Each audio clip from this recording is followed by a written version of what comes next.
Il y a ce fameux déjeuner, 23 novembre 2010, à l'Élysée. Il y a le président Sarkozy qui est là.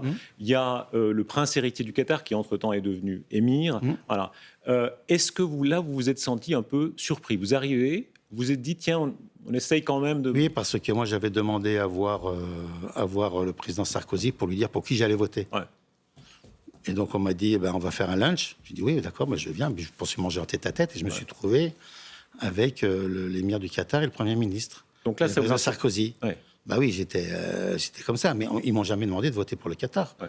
Ils m'ont jamais rien demandé. Seulement, quand je suis sorti, j'ai appelé Blatter et je lui ai dit, écoute, là, je pense que je suis tombé dans un endroit, voilà, je voudrais te le dire, parce qu'il y a la commission d'éthique, il y a tout ça. J'ai dit, moi, j'y suis pour rien. Hein. Ouais. Il y avait une sorte de piège, là?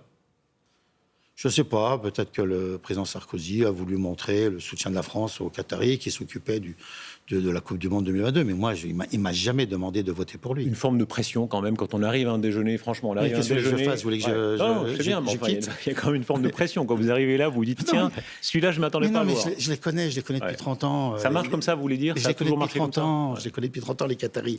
Ils ont fait une présentation un mois avant à la FIFA pour expliquer leur projet. Donc, je n'ai pas besoin que le président Sarkozy les fasse venir devant moi, quoi. Je vais dire, voilà. Le fait qu'ils aient tellement d'argent, qu'ils puissent acheter un grand club comme le PSG, qu'ils puissent acheter des joueurs, qu'ils puissent ensuite signer des contrats, etc., c'est de la pression permanente? Pour qui? Pour la FIFA, pour l'UEFA, pour l'attribution... Je ne sais pas, il n'y a pas que les Qataris qui achètent des joueurs, le Barcelone, le Real Madrid. Oui, mais on a mis le fair play financier qui bloque un peu les investissements. Ouais. Hein? C'était une erreur, au fond, quand on voit... Ça a été le début, en bon français, de beaucoup d'emmerdes pour vous, pour Blatter, pour beaucoup d'autres. Hein, cette attribution au Qatar 2022, avec le recul du temps, est-ce que ça a été une erreur? Non. Non, pas du tout. Non, pas du tout. Et vous verrez, vous aurez la plus belle Coupe du Monde. Et vous verrez que n'importe quel supporter, vous aimez le football, si vous allez au Qatar, vous pourrez aller voir 3 matchs par jour.